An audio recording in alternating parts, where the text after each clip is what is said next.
Well, the first thing I want to say is Happy New Year. I know it's a couple weeks in, but I didn't get to see everybody last time I was up, or some it was kind of short in passing. I was really hoping to do a meeting this last trip up, but the timing didn't work, and with the holiday, it just would have made it difficult for everyone to attend. But I have some very important information I need to get to you, and everybody needs to be on board with this. So that's why I'm doing a video meeting. It's going to go out to everybody, and it's an opportunity for us all to get the exact same information so we're all on the same page for 2019. Now, a couple of things I want to address right off the bat is 2018 wasn't our best year. Now, that doesn't mean we didn't see growth in 2018, but we did not see the type of growth that we're used to seeing. And there's a couple reasons for this. I've been doing a lot of insight into the last couple months, where things are at, what's been going on. And one of the things I noticed doing research in other driving schools is everybody's stepping up their game. It's very clear that we're not going to wash out any other driving schools.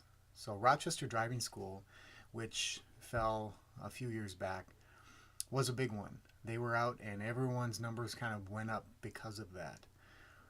I wasn't sure if Northgate would stick around, but they are actually on a comeback. And Med City is doing really well. Drivers Training 101 is doing well. And in fact, Drivers Training 101 has always been, in my mind, kind of a lower school, lower volume. They're just wanting a small amount of students. But when Century got a hold of me, a couple months back, they were looking for some advertising for a mock crash they were doing. And they were looking for advertisers, and I said, I will pick up the entire slot for our school. And they said, well, we do have Drivers Training 101 who donated like $150 or $200 toward it. And I was really surprised because I've never run into a situation where I saw them donating. And I think what they're seeing is that we promote the school quite a bit through the community, through donations, through sports teams, through auctions. The schools need something. I'm donating classes, things like that. So they have seen that, and that's been part of our growth, and now they are recognizing it. Mid City has upped their website. Northgate has a new website. Northgate got some new cars. Drivers Training 101 is still using the same old cars, but I would imagine soon they're going to start picking up on that end as well. So we've got a lot of work to do to maintain our position. And the main thing for me, it's not about the numbers, it's about our reputation. And we are on our 10th year. This is our 10th year anniversary. And as I reflect back over the years and seeing the growth and the numbers and how we've gotten to where we're at now, I don't want to see that start to slide. I still believe we have a solid reputation in town, hopefully the best reputation. But this last year brought on a lot of complaints. And for those of you who don't remember Kurt, he left at the beginning of this last year, 2018, and he had caused some conflict within the company, and we didn't get a lot of good customer feedback from him. So we're recovering a little bit from that. We've also had a number of complaints about instructors, some no-shows, things that have happened on our end that maybe were out of our control or were in our control. And what we need to understand is that when we get a complaint, and I knew this from the start of this school, that we want to maintain a very high satisfaction level, because Rochester is one of those tight-knit communities.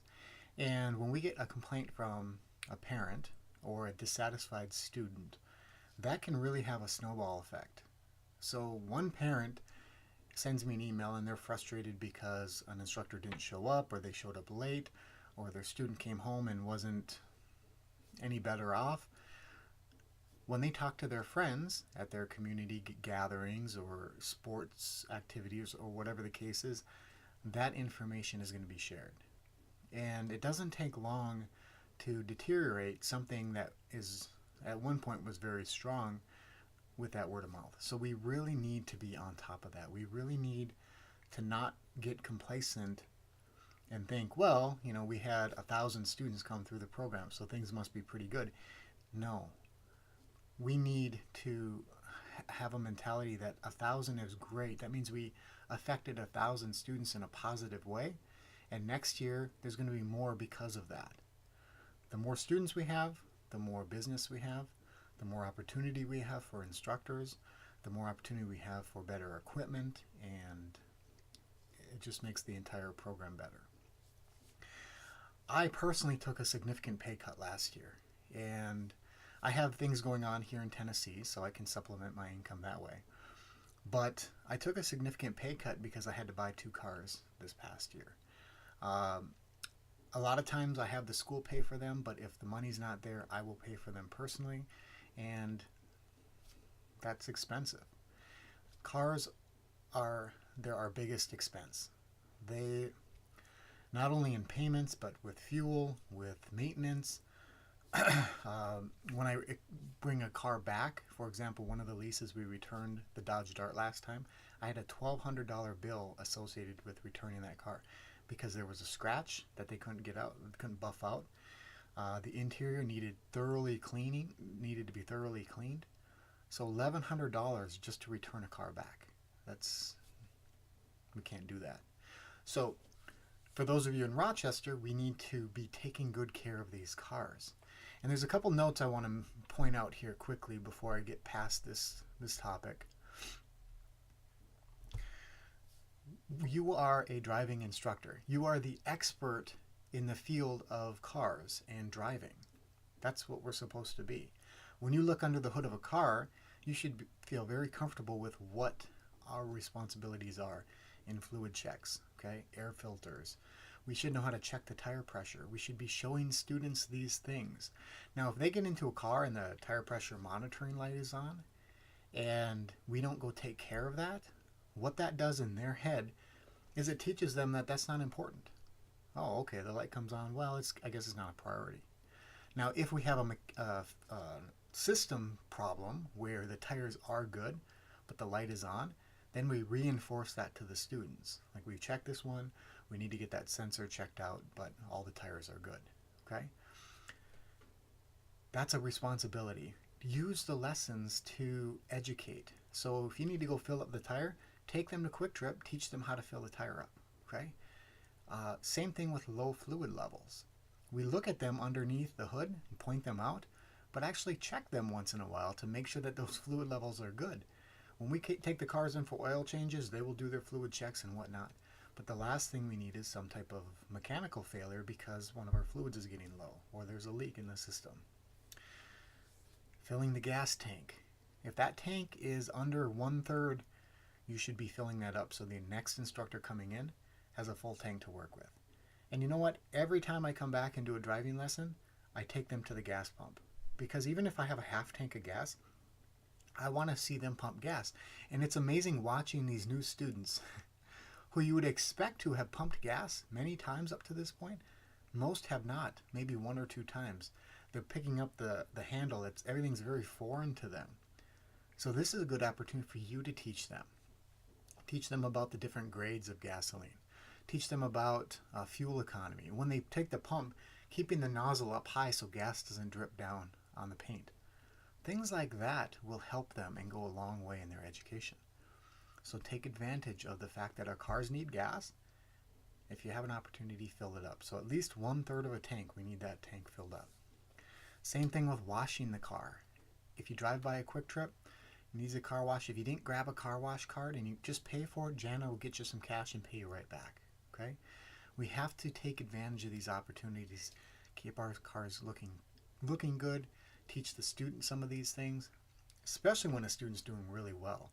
Then you got to take them out and do different things that you normally wouldn't do with a student.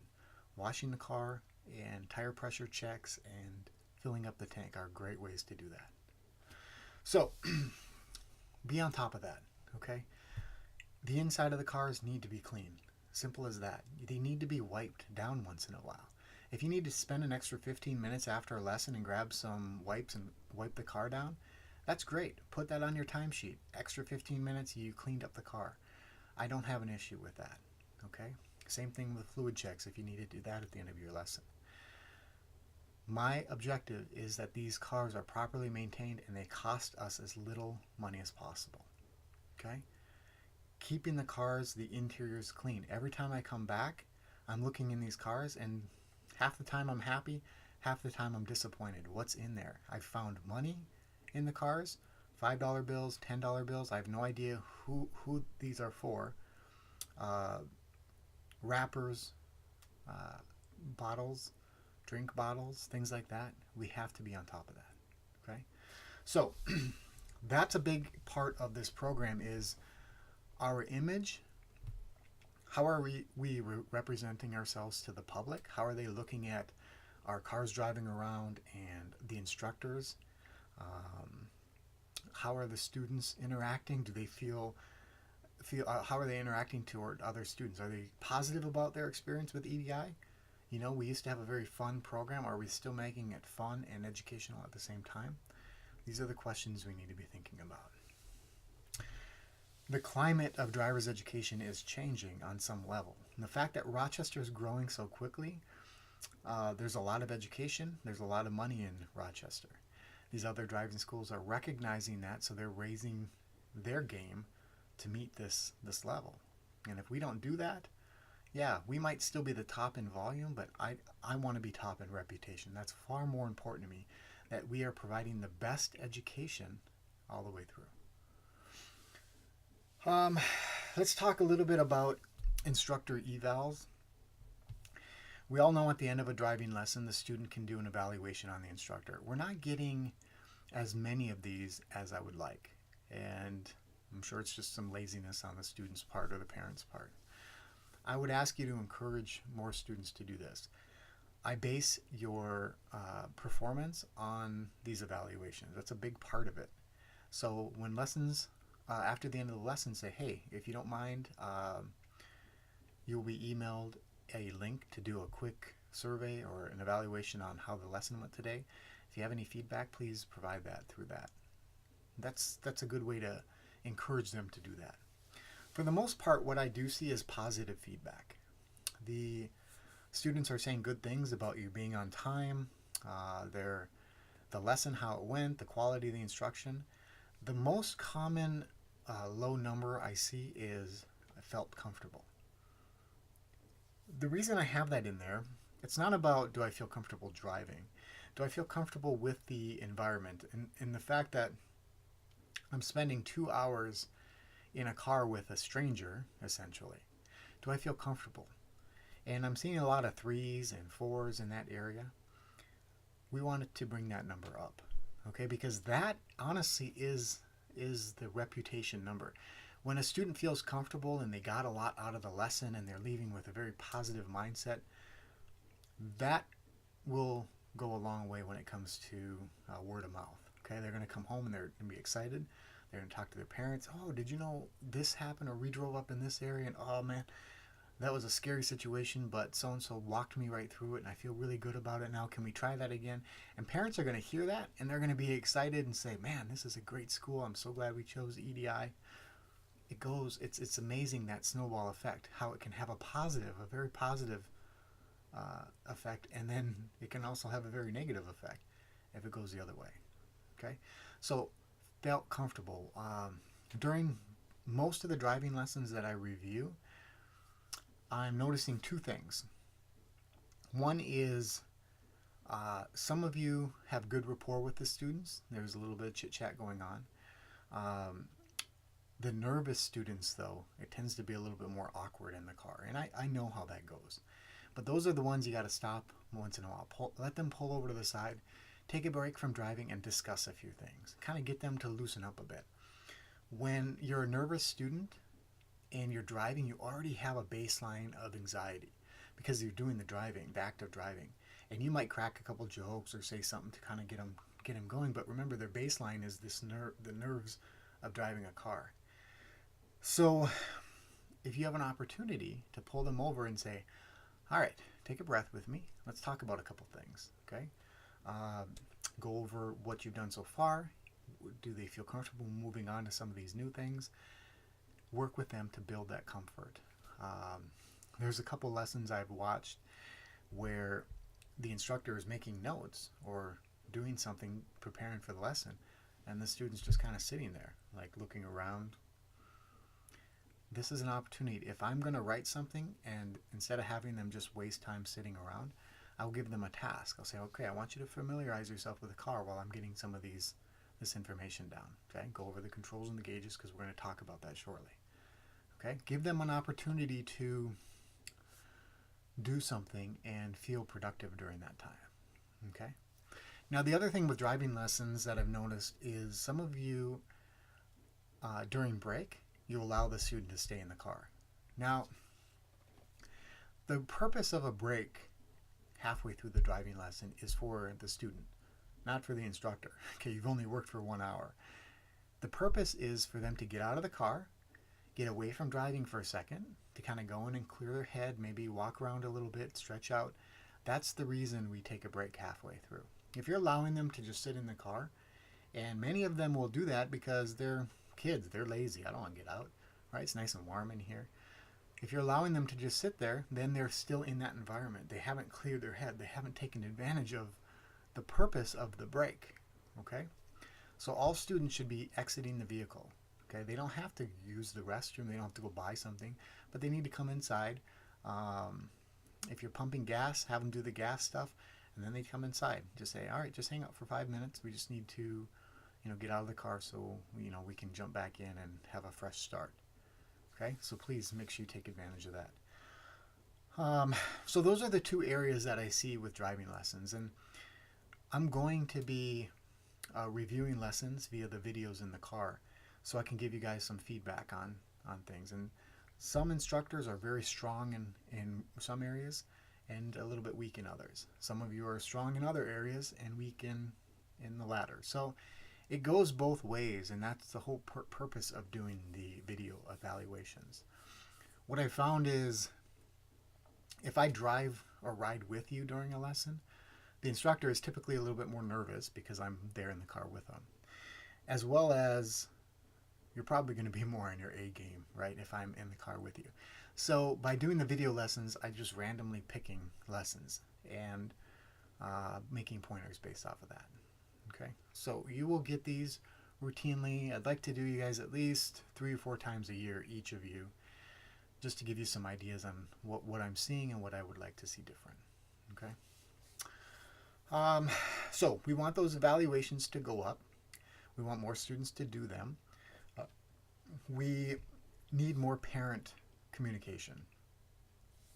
It's amazing to me, the couple lessons I did back here a couple weeks ago when I was in town, afterward I went up and I talked to the parents. I brought them back into the office and we talked for just like 3 or 4 minutes and went through some of the things that I saw, some of the things I'd like to see different, what the process is. And I'd say, okay, let me see your book. Okay, your contract expires. You've only got 4 months. You got 2 lessons to get in, so you got to plan ahead.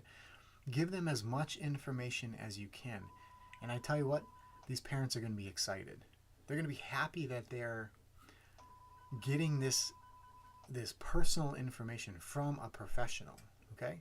It's kind of like going to a parent-teacher conference, right? It's one thing to get a letter from a parent or from a teacher saying, hey, your student's doing this and that. It's another to have a face-to-face meeting where you can ask questions and they can give you a lot more information, okay? So this parent interaction is very, very important. Now, I realize some lessons don't allow that, right? If you're picking a student up at school and you're dropping them off at home and their parents aren't home yet, there's not a lot you can do. But ask them, if you're dropping them off at home, say, hey, is your mom or your dad here? If they are, go up with them to the door and just do a quick run through of the lesson. Okay, that's extremely important. That will rebuild our reputation because I have always done that. And I know early on our instructors pushed that a lot more, but we're kind of getting a little bit complacent over the last couple years because we've got a larger volume of students, we've got more going on, we got to get back to the basics, okay? Now with that, with our interaction with students, our interaction with parents, our interaction in the public, okay? People know our cars. We have to be one of the most, or the most recognized driving school in Rochester because of our cars. We're out there every day. We push and donate a lot to the community. So that means we have a solid reputation of, hey, EDI is there and then they see us, and we want, hopefully the expectation is high. Like they see an EDI and they're like, hey, that's the awesome driving school in Rochester. We want that to be reinforced when they see us. Okay, when they see our car pull into the gas station with a student and we're coming in nice and slow, when we park in a safe spot, we're talking with the student gets out and the student's comfortable, and we kind of chit chat a little bit in Quick Trip, then we go out and we do our under the hood check. When they see all of that, wow, that's a very positive impression of the driving school, right? So we want to continue with that, and having that impression means that we ourselves represent the school positively, meaning we're dressed clean and we look nice, right? Our hairstyle and our hair is combed, or we have a hat on, we look professional, okay? So important. Our EDI shirts are nice, but in the winter months, they're covered up by your jacket, right? I might go back to getting the jackets again. Some of you like them, some of you don't. We can talk about that more too. I'm not against that idea. But the whole idea is we look like a professional. Remember what we are. We're a state certified driving instructor. Now I know for some of you it's been a while, you had to take a test, and we went and met with Don and you had to do a background check and all that. But the fact is, what we're doing is very important. And it's far different than a teacher who teaches a math class or a science class, teaching students this academic of knowledge in a certain area. We are teaching them a skill set that will increase or decrease their safety on the road.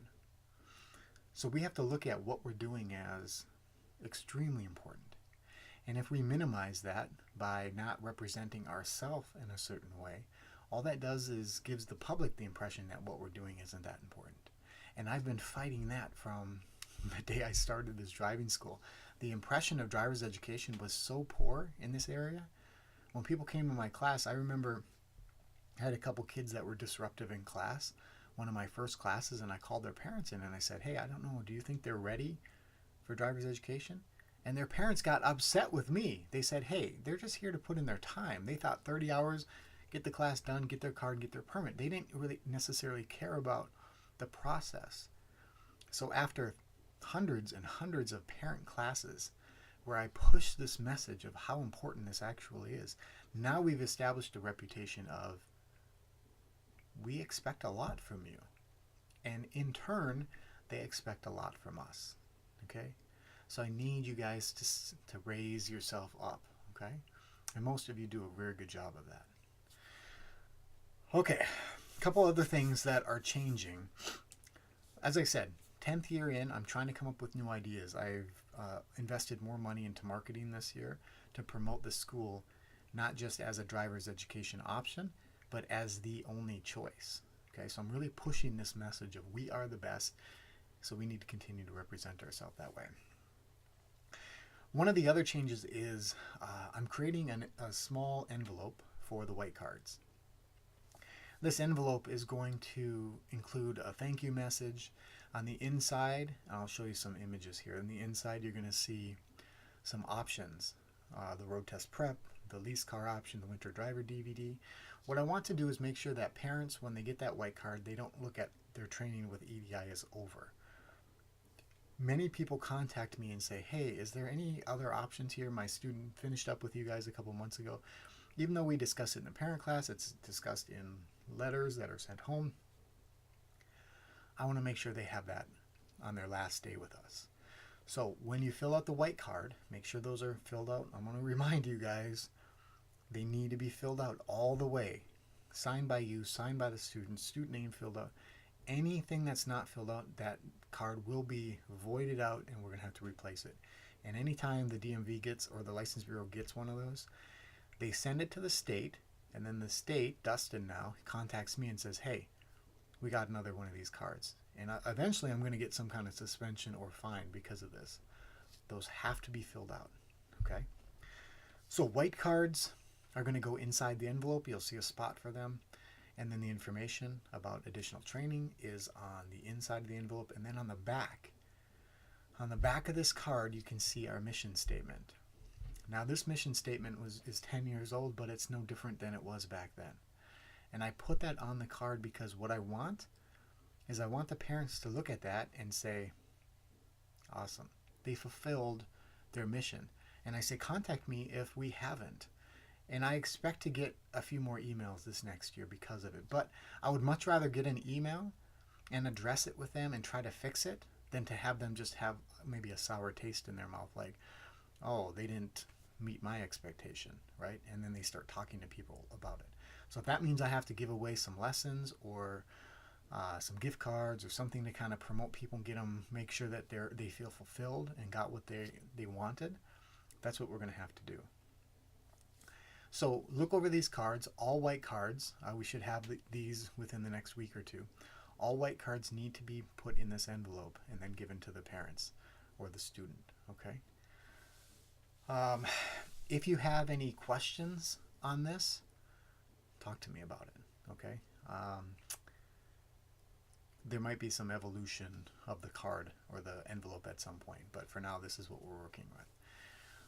While I'm talking about white cards, I've had a few complaints about white cards being left out in the car, meaning they're on the dash or they're in the center console. They're not hidden away. White cards are extremely valuable. The fact that if somebody swiped one, they could give it to another kid, he could fill that out, and he could literally go take his road test and never have taken driver's education. Can you imagine the problem there? Or he gets his permit and he never does the driving hours, and then he takes the white card in and goes and takes his road test. That's the risk that we take. These white cards are valuable in the fact that we have to protect them. So keep them in the glove box or in your binder, wherever, but they can't be exposed in the car. Okay.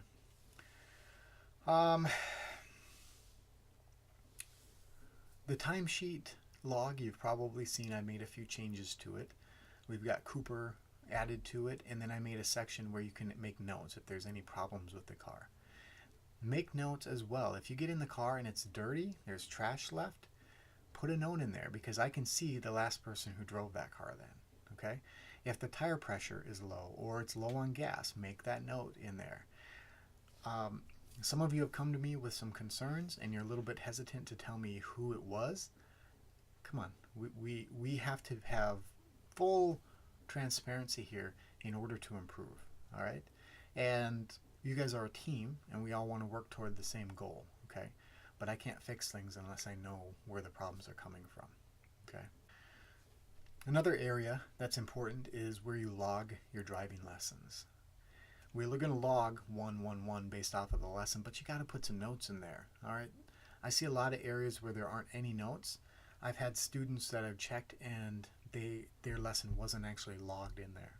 If you can't find the student, say you have a problem, you're like, I searched for it, I couldn't find it, don't just dismiss it and walk away. Leave a note for Janet so she can go in and find that student. There's been a couple times where a student's been erased as well. Their name was erased. So what happened is one of you clicked on it and actually hit delete, and then that student's name is gone. So we're going to have to go back and find that student and put them back in. Leave a note for Janet so she can take care of this, okay? We can't just dismiss it. That log is how I do all my state reporting from. If we get audited by the state, they're going to come down and that's what they're going to look at. I need it to be accurate, okay? Where the students are at, and then any notes that need to accompany that student, okay? As I said before, those don't have to be detailed notes. Just a couple things like, hey, they scored a 3. Entering the highway they really need to work on, or their parallel parking is still very poor, they haven't practiced. Just a couple tips, okay, to give the instructor some ideas. Okay,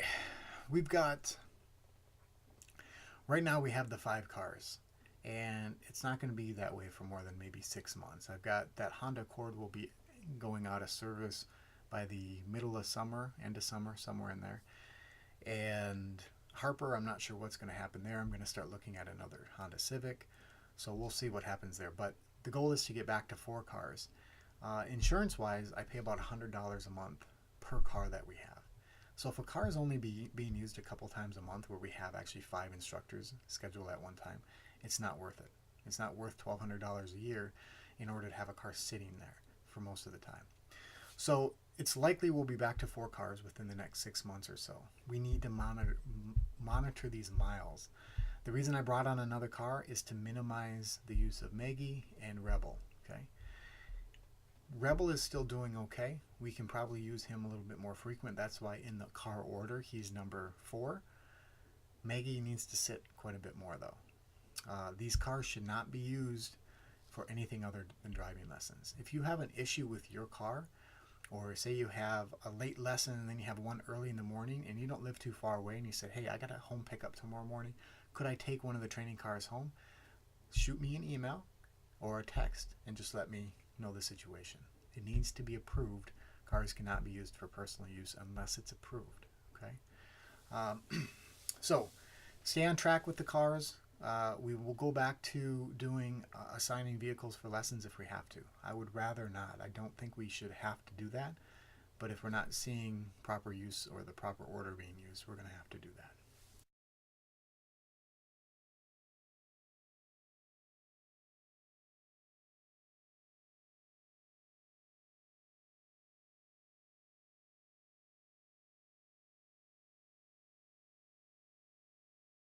Now, a couple more notes regarding the actual driving instruction.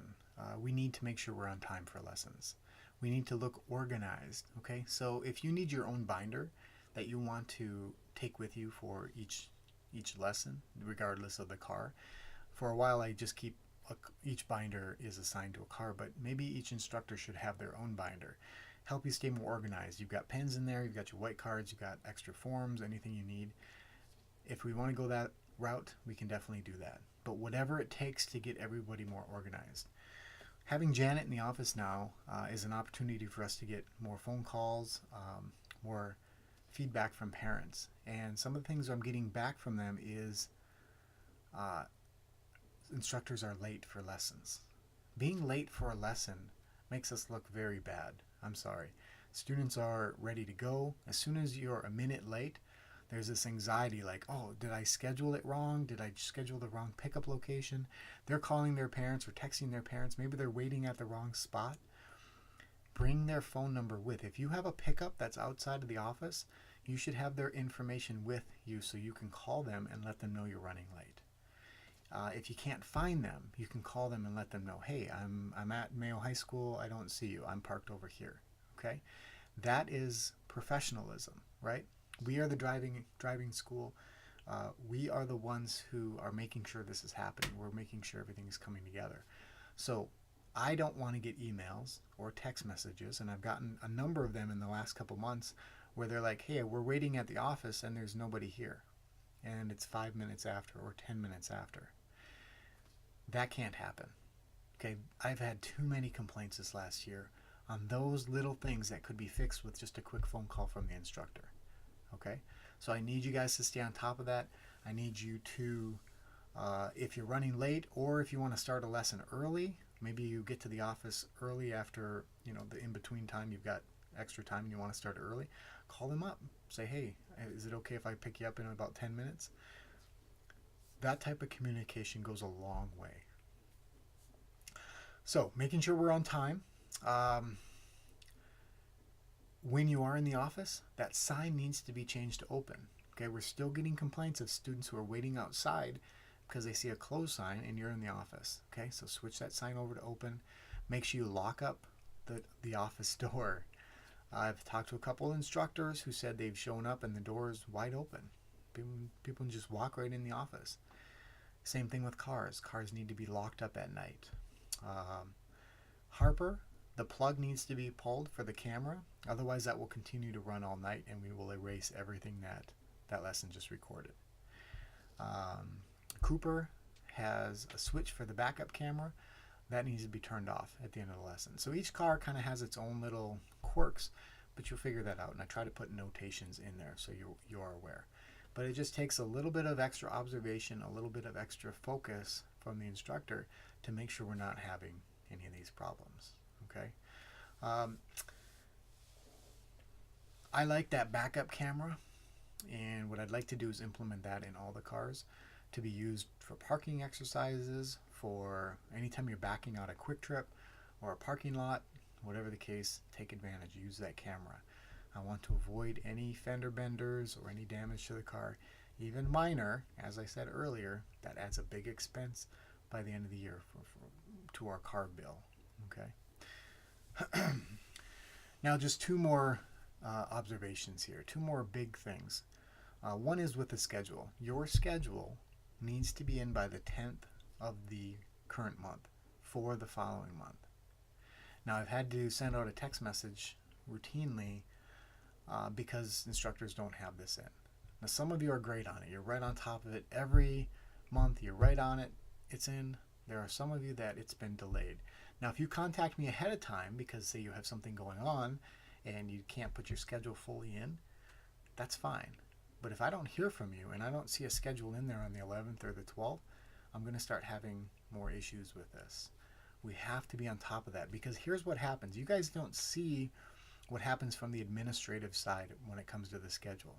If January 11th comes along and only 2 of you have a schedule in, I get phone calls and emails from parents going, hey, we're looking at the February schedule. There's like no weekends available, or there's very few time slots. These don't work for me. And I have to pull it up and I look at it. I'm like, oh, well, we only have 2 instructors in. We should see quite a bit more coming in. And then I have to contact you guys. You can see how unprofessional that looks. If we have on the website that says check on the 10th or on the 11th of each month to see the full next schedule, and that's not in there, that doesn't look good. Okay? So we have to be on top of that. We have to provide those hours during prime time, after school, weekends. Look ahead at the academic calendar. If I need to have Janet print one off and put it in the office, that'd be fine too. At the school calendar, so you know when these kids are off school. You can put in daytime slots then. Summertime, of course, we're going to have more opportunity for daytime slots, but we have to use prime time hours. I know there's a few of you who throw a couple lessons in throughout the day, and that's okay too, because we do have students that can fit those. But for the most part, they need to be those prime hours. The last thing I want to address here is I have a lot of goals for EDI. And by 2020, I'm hoping for a pretty significant increase. Actually, let me rephrase that. I am demanding a significant increase in numbers. And because I know the population in Rochester is growing quickly, this town cannot grow this fast and our enrollment does not follow that. So I'm not in a position where I feel like we need to continue to pull from the competition, because I feel like there's plenty to go around for everybody. But if people aren't choosing EDI because of disappointment, or they've heard bad things about the school, or somebody's out there saying this or that about their experiences, which were poor, and we're losing people that way, that's very discouraging to me. So 2020, this next year, I'm looking at an increase of about 10%. And I'm investing the money in our cars, so we have better cars. I'm investing the money in marketing the school, pushing out these positive messages. I'm donating more this year to make sure that the community knows that we're actively involved. We want to participate in, community functions. What I need from my staff is for you to provide the best driver's education possible. The best. Not good enough, but the best. And a good friend of mine was talking to his sales team, and he said he's forming an elite team right now. And this elite team is going to make huge gains for the company. And this is the same concept I'm approaching as well.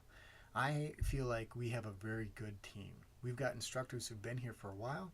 We've got new instructors, but we've got a really good team. And there's a lot of passion behind this. But if complacency starts to set in, or there are people who aren't carrying their weight, they're going to be expendable. And that's an important part of being an elite team. That's an important part of growth with anything. So I want to encourage and not discourage. So I want to encourage I am here for any questions you have. I am here to do these evaluations and give you ideas and tips on how to be your best, but it's going to be up to you. It's going to be up to you to really raise your own bar. I want to promote more motivation in this course. I've implemented in the classroom material more motivational messages to help inspire these young kids, because we're having a problem with the youth today. There's not as much confidence. There's arrogance, but there's not enough confidence in there. And we want to mix that. So we need to represent ourselves as that elite team. That team where you're driving with a student and that student looks up to you like, wow, that instructor is pretty awesome. Like, they really know their stuff and they communicate well and they care about my safety. And then they talk to my parents. You can tell that, you know, the whole mix is all positive toward their growth, because we want what's best for them. I had a student come back. She did a lesson with me my past trip up, and she's now 20 years old, and she took our school back when she was 15, and she hasn't really driven a lot, and she's going to college up in St. Paul now, and she's going to be getting a car, and she wanted to work on getting on and off the highway and some downtown driving. So we spent 2 hours doing that, and during that time I was talking to her about the program, and she said that she had positive experiences, but when she left, she didn't feel inspired to drive, really. It was more of just a task, and she learned how to do these things. But she wasn't given this confidence boost that you can do this. You got to get out there and commit to it. You got to put in the time. You've got to aspire to get this, and then it's going to make it easier. There's a saying that says, the easy road now, the easy choices in life now will make your life harder. The hard choices, putting in the work now, will make your life easier. And that's what driving really is. If we focus now and they're like, hey, this is going to suck. It's a lot of time, it's a lot of practice, and it's going to be hard. It's going to be uncomfortable. But down the road, driving is going to be easy. You're less likely to have accidents. You're less likely to be paying high insurance costs. You're less likely to have bad interactions with other drivers. It's going to be easier down the road. That's the message we want to push here. So we're going to make sure they're working hard. We're going to make sure that they're dedicated. So being a part of this elite team is a big responsibility. And I know for some of you, actually most of you, this is a part-time job and you've got other things going on in your life, and this is another source of income. But there has to be some passion behind it. There has to be. And in the last couple of months, I've had some old instructors who have asked if they could come back, if I had any room for them. And I've had some new people who are interested in becoming a driving instructor. So the demand is out there that people want to do this job. So be a part of this elite team. Push yourself, be your best. If you're not, if you're burnt out, or it's not working for you, or we're starting to see mistakes and slip-ups or continued problems that I've addressed and they're not being fixed, then you're vulnerable to being replaced. Okay? But I don't want that, right? I want to inspire you to be your best. Work hard. Do what needs to be done for EDI. Do what needs to be done for these students and these parents who've paid a lot of money to go through this program. I would like to come up with some ways to incentivize you to be your best. And I'm looking at some of that now.